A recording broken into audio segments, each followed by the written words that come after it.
To put it mildly, it's been an interesting and strange year, and it's been a year of just difference, I guess, is the best way to put it. I look back on the videos I've done on the channel when I was trying to think about how to do my year in video, and to be honest, the videos that I posted like in January and February, it seems like I didn't even realize that they were from this year. It's just a lifetime ago. And sometime in March, I thought to myself, I don't know how I'm going to continue on doing any videos this year because things just seem so overwhelming. And happily, at a certain point, was able to continue to do videos. I mean, happily for myself, I think, because the steadiness of thinking about a fantasy world, another place, creating stories about other places, and playing out game designs from other people, this was sustaining for me in a almost like in an emotional way, I think, to just be able to escape and to have the pre-existing condition of already having been a board gamer, of already having the capacity and desire to fulfill an escape from your home, from the confines of my desk or my office as it is. That was a blessing. And of course, we know a lot of people this year turn toward that. We hear about sales of board games increasing and puzzles and things like that. But for those of us who have been gamers, it is something I think that, at least for my gaming friends, we realize collectively that the hobby was giving us something back very, very dearly this year. For the year-end video, I also wanted to recognize the difference of the year and do something a little bit different. And so hopefully, if it goes off as I planned, this is going to be a live premiere, a scheduled premiere of the video. So this is a pre-made video because it's hard for me to interact as well as record pre-made video, but I'm on live to talk to you about the video and answer questions and engage in some kind of conversation, year-end conversation about where the channel, what has happened on the channel this past year. And I'm focusing really on 5 bright spots in a dark year for the video, and a little bit about what might be coming up next year. I've got, just as the background here, these are some acquisitions that I made this year. I didn't end up covering these books, these 2 fantasy wargaming books that I got that I really wanted to discuss this year on the channel. That did not happen, and it may happen in the future. They're based in sort of interesting, based in miniatures and talking about the early years of miniature wargaming and the beginnings of role-playing games, and this one also talks about tabletop and board games. It's this kind of strange mixture of things. And then I also was planning on video on this book by Gary Gygax, as well as another that he wrote about mastering the game, and just some other writings that he had done about D&D, and that is something possibly for the future as well. I think the viewership of the channel, in my mind at least, it's hard to know for sure, but in my mind is comprised of just this overlapping group, like a Venn diagram of people who are here for the RPG, the solo RPG, and then people who are here for the board games. And obviously there is some overlap. It's hard for me to know how much of an overlap there is. So I hope that those of you watching the video hear discussion overview of what the highlights of the year were. Well, if you're mostly interested in the board gaming, there's going to be both, basically, is what I'm trying to say. So bear with the RPG discussion if you're here for the board games, and vice versa. And hopefully a lot of you are here interested in both.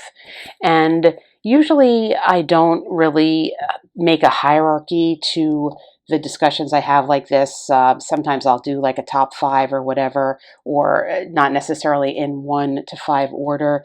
And here, what I've done is look back on the channel, my gaming experiences that were filmed on the channel, and put together a list of 5 bright spots in various areas of my gaming life that made it onto the channel. The first bright spot was as RPG supplement that I received from the designer after I reached out because I had played a version of the Pocket Lands game, which was pen and paper, just kind of creating an overland environment to explore. And the designer sent me copies of his Kingdom cards and the High Seas cards. These were featured in a video I did. You could see the link to that video up here. And the most recent release that I haven't had a chance to use yet is this Marshes supplement. And basically what you get with these cards, and we can look at the back of the marshes here. So there's forests,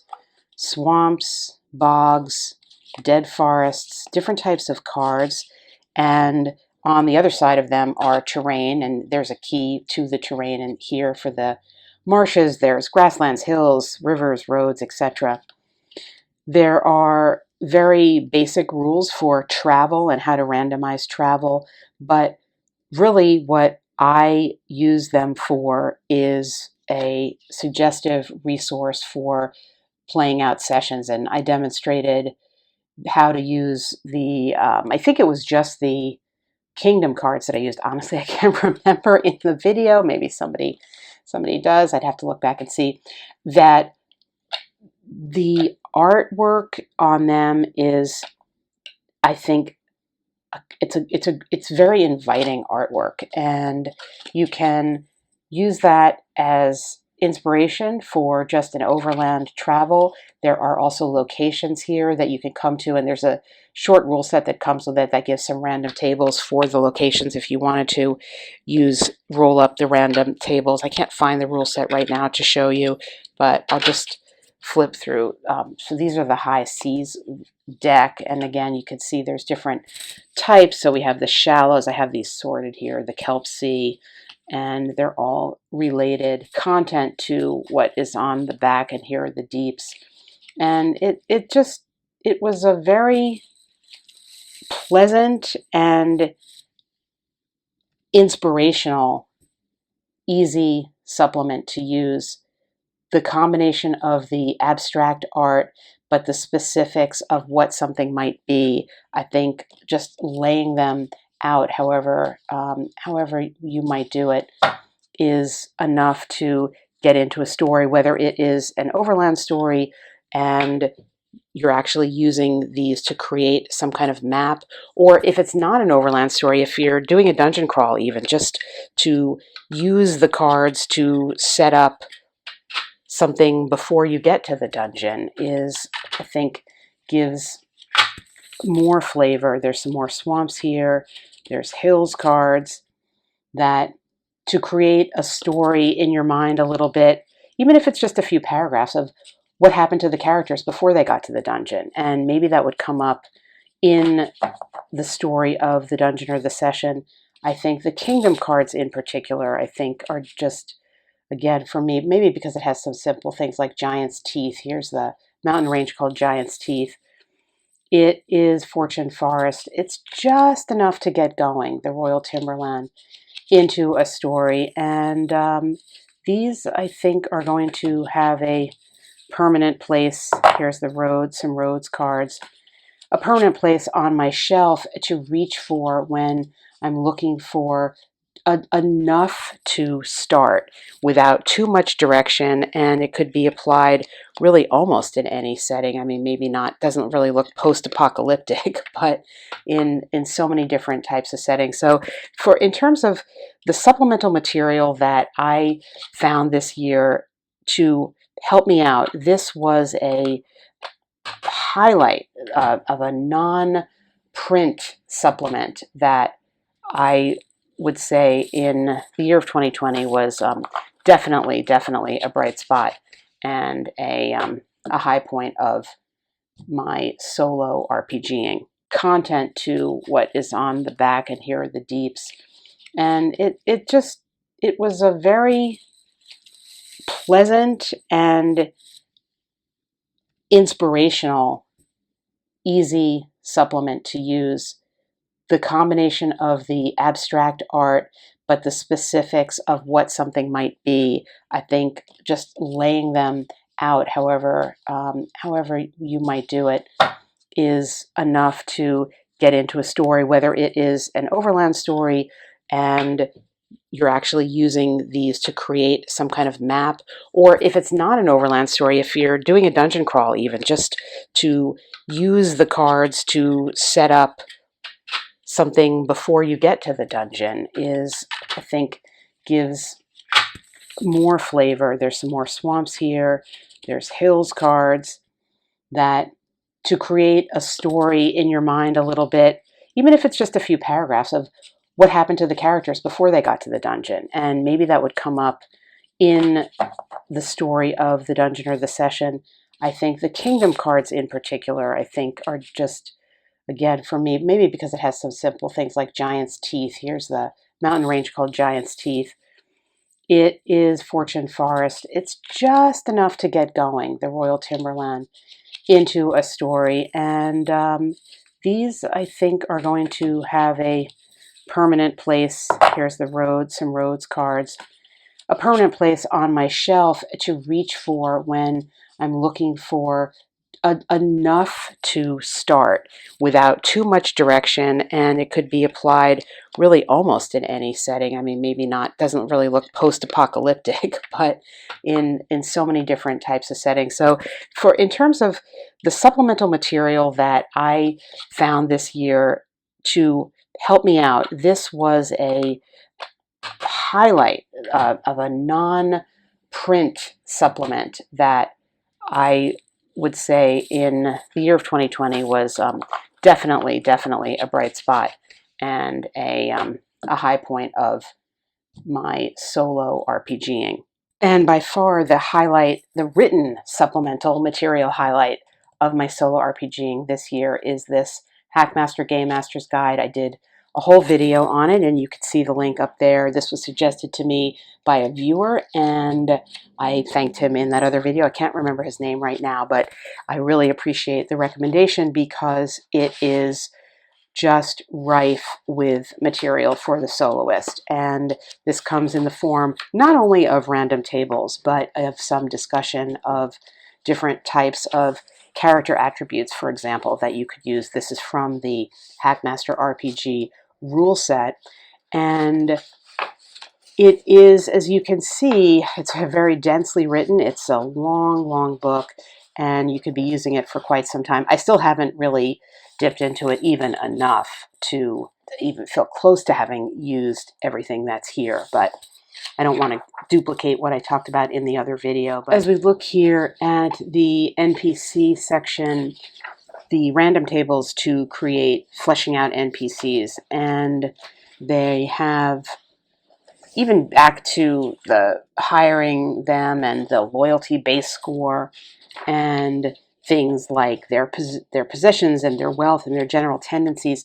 Anything in here could really be delved deep into to get a lot of narrative, story, and hook out of it, whether you applied this to an NPC or whether you applied it to your own character. I mean, just the, if somebody was moody, for example, these things tend to be glossed over in a lot of RPGs, frankly. I mean, we have our traditional stats. I mean, listen, I'm making a generalization here, but the nuances of emotion, I think, are generally glossed over in RPGs.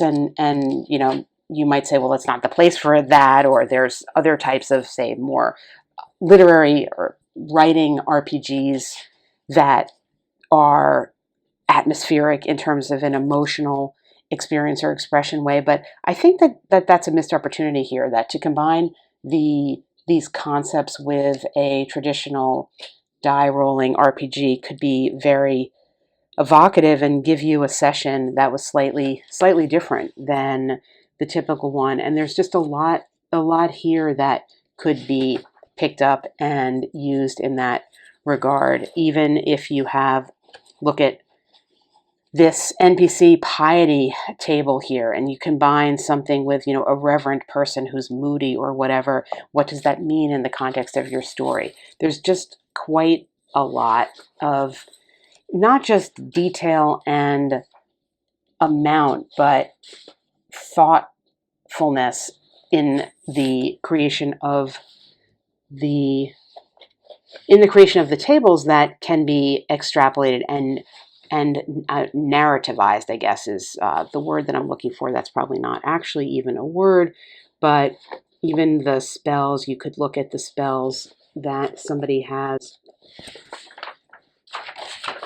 And there are sections here, things, you know, what to do, how you could adventure in a city, and the effects of alcohol and drugs, and things that may or may not. There's a interesting piece of art here. We'll just show that whole piece of art. Anyway, it was definitely the highlight of my acquisitions in terms of written supplemental materials, things I may never use. I mean, markings on a horse, for example. This is probably not something that would ever come up or be relevant, but it's cool to read and to think about, and different types of acid and poisons. It is possible, I think, and I've thought about doing this on the channel, and maybe people can let me know in the comments whether this would be welcome or not, to simply play out, create and play and describe a story using random tables like this, or maybe like from other supplements, without even any rules at all. That maybe there's a description of a character and something happens, but there's just absolutely no rules, just to demonstrate the ways in which these types of random tables can create a story and can lead to drive a narrative forward. And the zooming in and out of detail, I think that is what often can drive narrative forward. For example, somebody could find one of these as an artifact, and you could really zoom in on the staff of weather control. Well, who had this? And we'll say it was that moody NPC who had it. What happened as his moods changed, and how did that impact the weather? And in what manner did he even acquire such a godlike capacity? Maybe he is a god, and move on from there. You know, that's a different type of solo RPG experience. You're not necessarily even using a rule set. You're just creating an on-the-fly story that has its roots in, could be one book, could be many books, and maybe its roots in a rule set, and certainly in an approach type of fantasy genre, but not any specific rules. I think I talked about this. I don't know if I showed this in the other video or not, but I love tapestries. This is a cape of many tapestries. I'm pretty sure I actually did show this chart, this table in the other video. Just excessive amounts of material here, and a magical pin enables its wearer to detect any golem within 60 feet. Again, detail upon detail, so rich to draw upon. And you know, one thing you could even do, say, I talked about in many videos, just rolling on a book, a novel, a non-gaming book, randomizing, rolling on it, getting a page and starting to read. You could really just do the same here. Say to yourself, I'm just going to take this 200, 300 page, whatever, roll on something, find a way to randomize whatever's on the page, start reading it. Now here, this may not be relevant because I happen to open to a GM section, but you could do that and start and get somewhere, a small lair treasure, and just from wherever you landed, start telling a story there. And I suppose you could even continue that process and just continue randomly rolling and tying these things together, a net of snaring. Well, how does that connect to the small lair treasure area? And what happened? Who got caught? Why? What were they stealing? What were they bringing back? Whatever. It's just really, it's just a springboard. It really is just a springboard. And that's incredibly, you know, you could use this for years and years. I think I showed this piece of art in the other video because it's pretty charming. So that was a highlight to me, and thanks, by the way, to the people in the other video who indicated to me what it was that was pulled out of here. I can't remember now exactly what it was, but it was nothing I cared about. I thought maybe it was a cardboard version of this, which I would love a cardboard version of this, but it was not. It was some other types of cards that I didn't think I would have particularly found any use for. So in a dark year, this was a bright spot. The Hackmaster Game Master's Guide, the written RPG supplement that for me was the best of the year. And after much thought, the RPG that I found most exciting during the course of this year was, well, this is Maze Rat. This is the solo little supplement that somebody wrote, but Maze Rats really, and is what I want to show you. And let's find it here. Here we go, Maze Rats. I have a couple of different versions of it. I'm still not 100% sure how I ended up with various versions of it or what the versions are, because I don't remember where or when I downloaded them. This is Maze Rats is a fantasy adventure game, also known as a role-playing game of exploration, problem-solving, and survival. It's by Ben Milton, and it is fairly rules light. It has some really nifty random tables that are D6 rolls that you roll 2d6s, which brings you to one of the groups, and then another d6 to get the thing within that. There is a magic system that works in the same way in terms of creating spells, and there's a world building system that works in the same way. It's very much a fantastic combination of a lot of possibility with low mechanics and not a lot of die rolling and not a lot of lengthy random tables, as opposed to, say, what the Hackmaster's a guide that I just showed you, of course, is very different, a radically different type of game system, and I'm using that one for the supplement, and I'm using this for the game. But as I showed in the video, I did a video on this. You can see the link to it up here. As I showed in that video, it's really incredibly effective, just the selection of offerings that are given without a lot of words. And for the shortness of it, I think the relationship of the shortness to the depth is one that made a big impression on me. And I developed that in the video, and I've used it since, and I could see returning to it. There are wilderness tables, and there are mission tables, and of course more dungeon things. So Maze Rats was, for me, I did the same designer did an RPG called Knave, which I also did a video on. That one didn't quite sing to me in the same way that Maze Rats did. Here we're looking at some treasure and equipment tables. Again, you could pick up these tables and utilize them for their random nature in anything, really. Potions that you could devise and things of that nature. But overall, I think for a light game that works very well for the solo player. The Maze Rats solo rules that I showed you at the beginning they're pretty basic, and I don't necessarily think you need to use them in particular. You could use any type of oracle table that you have, or yes/no generator answers for Maze Rat, because the rules are they're pliable, they are adaptable, and for me, this was the best RPG rule set that I used this year. And finally, to talk about the 2 board games that were my highlights of this year. Dark Venture, this was one of the first videos I made in 2020. I made it before the pandemic hit the US, and I look back, this is the one where I look back to see, well, what did I do this year that I could talk about and how to organize this video, and I was absolutely shocked that I had made this video in 2020, because it does seem like a lifetime ago.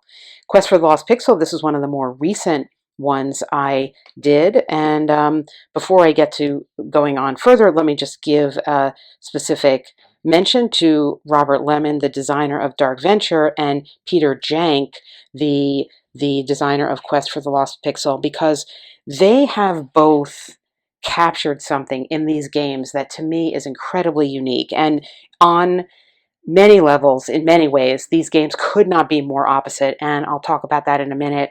But what is the same about them, or what is similar about them, is that they both designers had a vision to enact through their games, and they succeeded in their visions, that albeit incredibly different visions, incredibly divergent mechanics and types of games, but they both succeeded in creating and realizing their artistic vision so thoroughly that it not only works within the context of the game, but as I said certainly in the Dark Venture video, and I was thinking, but I don't know whether I said in the Quest for the Lost Pixel video, they both highlight the ways in which I think the fantasy genre has become incredibly stale.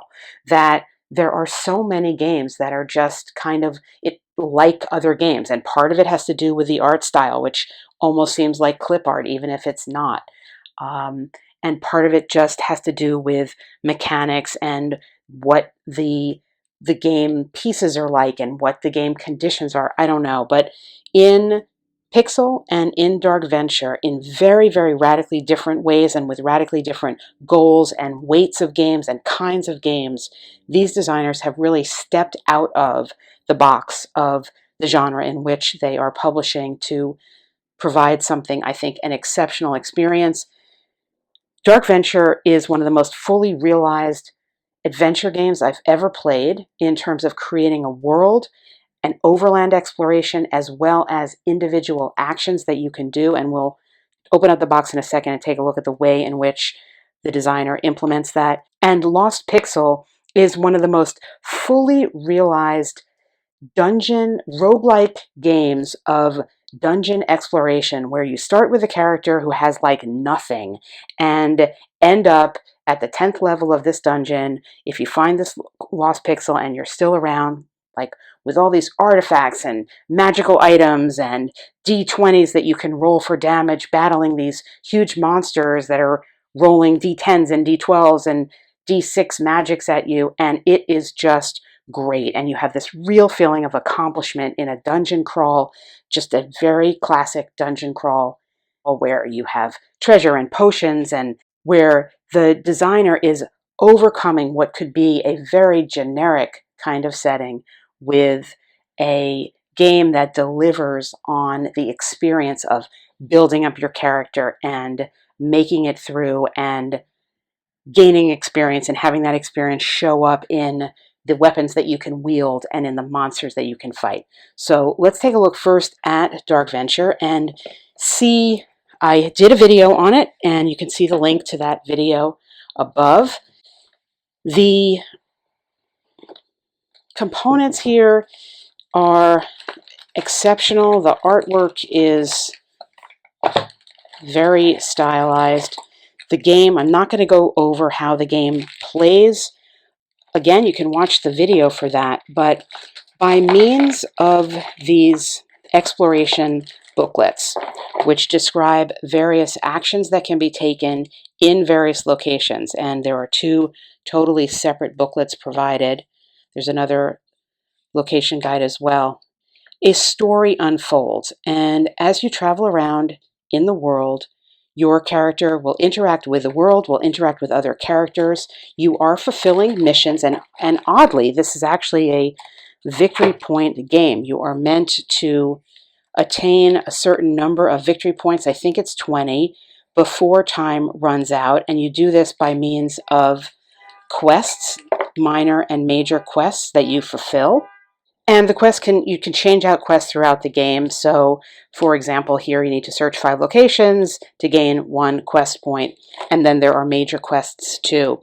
The game does show, and here's the heroic quests, or the major quests here. So you can pause the video if you want to see, for example, an example of one of those.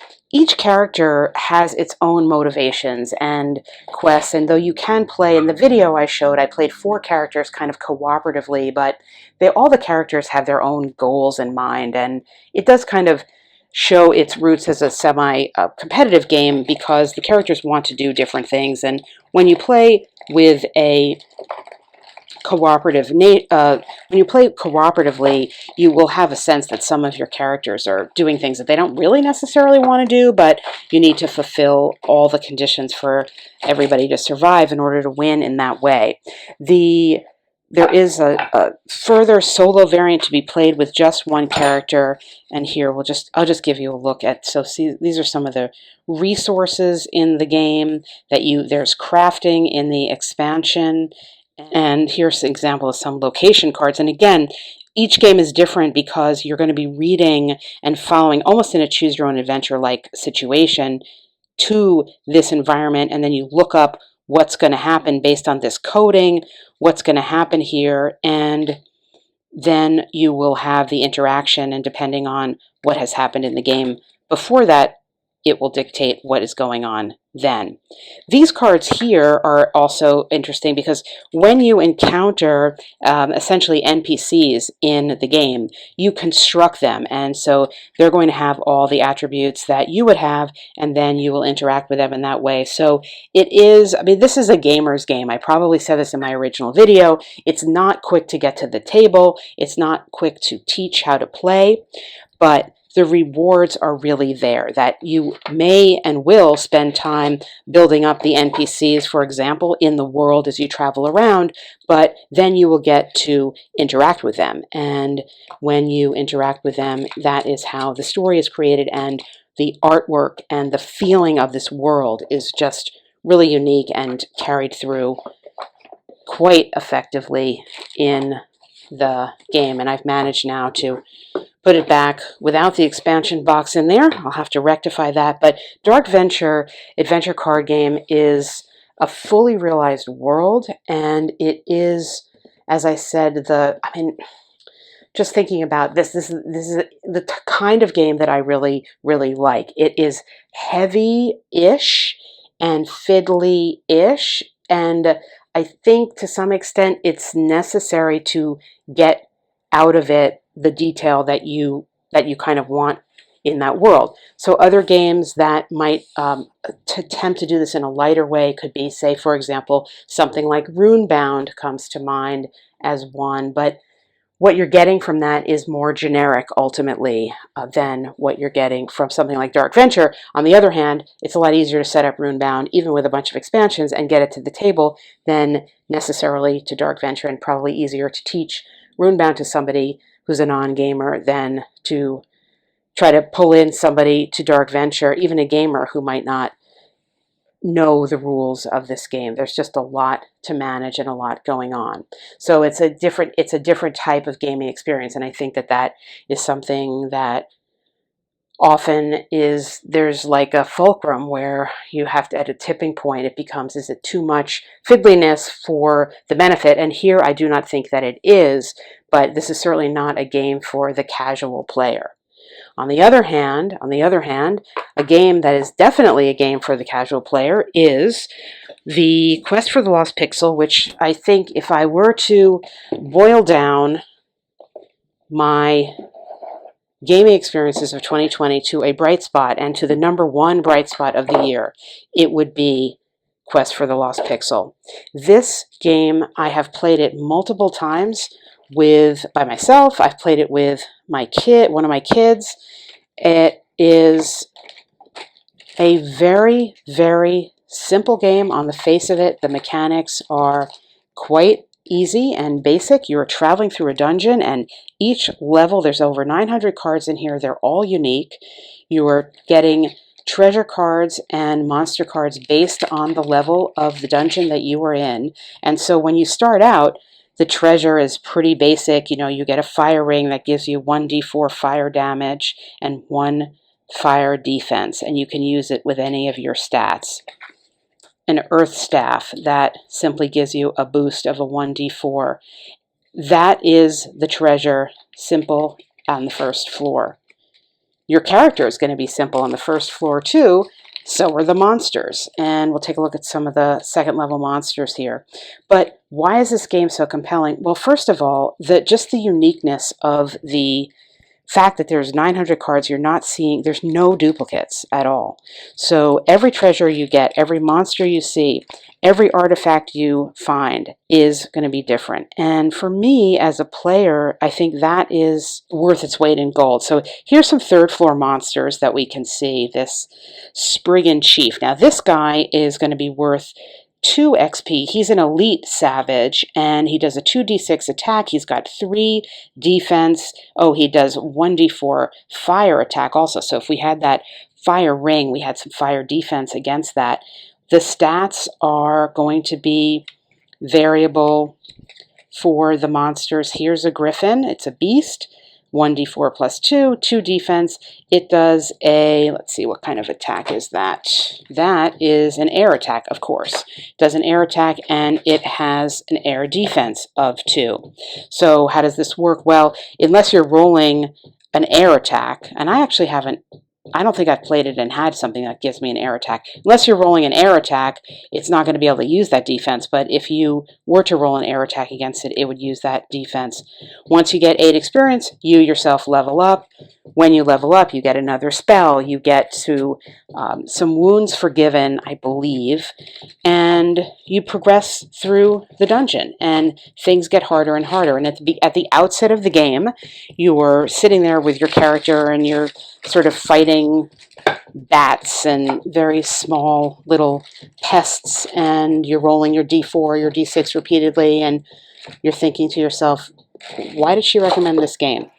But as you go through the dungeon and as you encounter, these are some of the dungeon tiles here, you have access to potions and spells and artifacts and treasure, and you begin to level up and you walk through. These are various conditions on the dungeon floor that have impacts on you. There's some treasure you can find. As you do this, by the time you are at level even 3, I would say, dungeon level 3, you are making choices about what to equip, what to use. There's an equipment limit, and we can just turn to the rule book here and see this again. I did a lengthy video on it, so I don't really want to go back over the rules. I just really want to talk about the impact of the game. So here's the equipment limit on it. I will say that I created some house rules that I actually even posted up on BGG because I felt like I played a couple of games where I got a lot of artifacts early on that overpowered the system. So I created some house rules for the use of artifacts, and I think I would actually want to tinker with those, even to have them be slightly different in the upper levels, because what happens is in the upper levels, if following my rules, you can be a little too weak, actually. There are side quests that come in an expansion and catacombs that come in an expansion, and in a different expansion, there are also, these are some cards that I made myself based on a file that the designer kindly sent me, some pets, some familiars that you can have with you. So you can have Goober the Ooze with you. He's going to give you a boost in speed, which can be important because it is a race against time to get through the dungeon. Each level you have to find the exit before a certain amount of time runs out.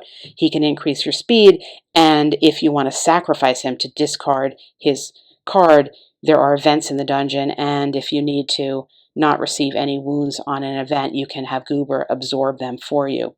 Here's Netherling the Outsider, who offers you some defense and allows you to discard any monster enhancer drawn during an encounter phase. And a monster enhancer are certain cards that give a boost to a monster that may also overpower you, especially if you encounter them early on. So you could have your familiar take that damage for you. We have Bones the Undead Dog, offering some defense and allowing you to immediately defeat an elite monster. So one of those that we saw that could be a higher level that, again, should you encounter it early on, could be a trouble. Horace the Pig gives some strength and allows you to remove some damage if you get rid of him.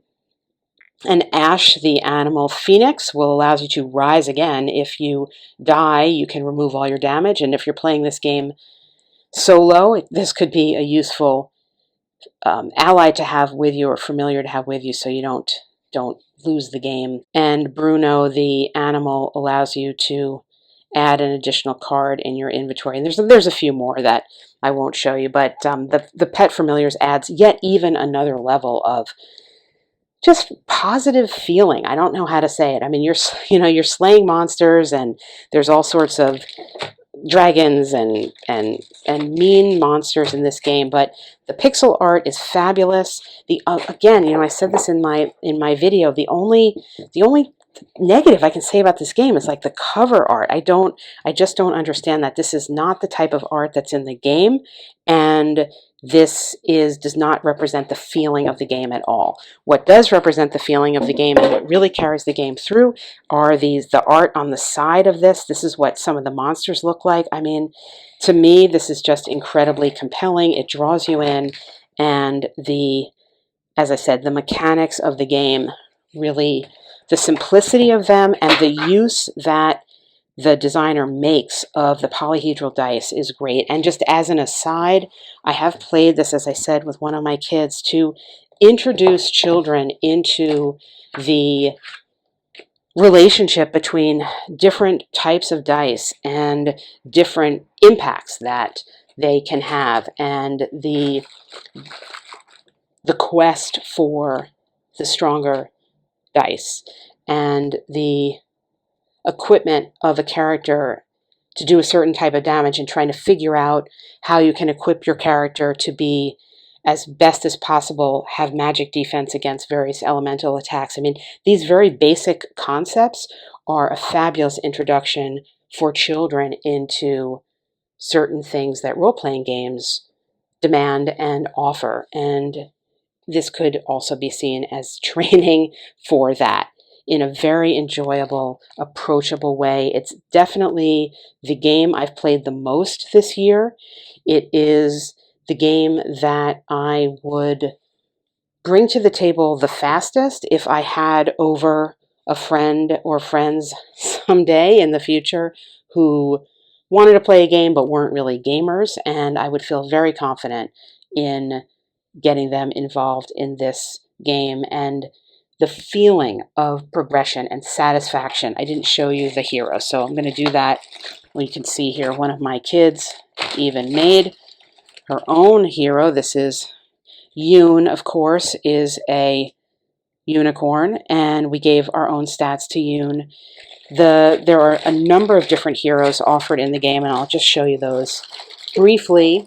And of course, the heroes too, they have once they get additional benefits once they attain a certain level. But this is a pretty standard, our fighter, so he's got a high strength and a low dexterity.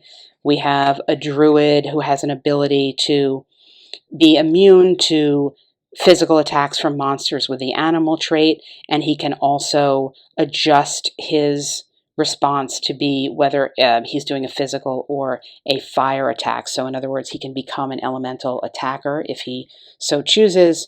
And then at level 6, he can become a shapeshifter or an elementalist, so he can change around his basic attack, for example, to any one element. Very, very thematic. We have the bard, who's a gnome. I've played a lot of these different characters. He can skip one encounter phase if he wants to, and he also, again, reflecting sort of the personality of a gnome and a bard, he can make an attempt to double his strength, dexterity, or intelligence on a roll of a 4 on a d4. We have a summoner, a female summoner. She's sort of a feline character here, and she can discard some cards from her hand if she wants to add a 1d6 toward the check. So not terribly complicated, but very different. Again, seeing the abilities of these characters as well as the stats, which I'm not going through all of them, shows you the ways in which the designer has made such great use of just very light mechanics, light rules, but highly variable gameplay, and thus a very thematic implementation of his game. So again, overall for me, the absolute bright spot in this year was Quest for the Lost Pixel, with all of its unique cards. And I know there were comments on the video that I originally posted about the price of this game on Game Crafter, but I'll tell you, I spent more than this game costs for my Thunderstone Quest materials, where I had to purchase so many different expansions and I don't have half as many unique cards. Again, different type of game, but for me, the uniqueness of the cards is really what dictates the replayability of a game. And I've had this game out numerous times over the past few months, and none of the games feel the same, especially when you're going with different characters, and they all have this feeling of accelerated interest and heightened immersion and attachment to your character.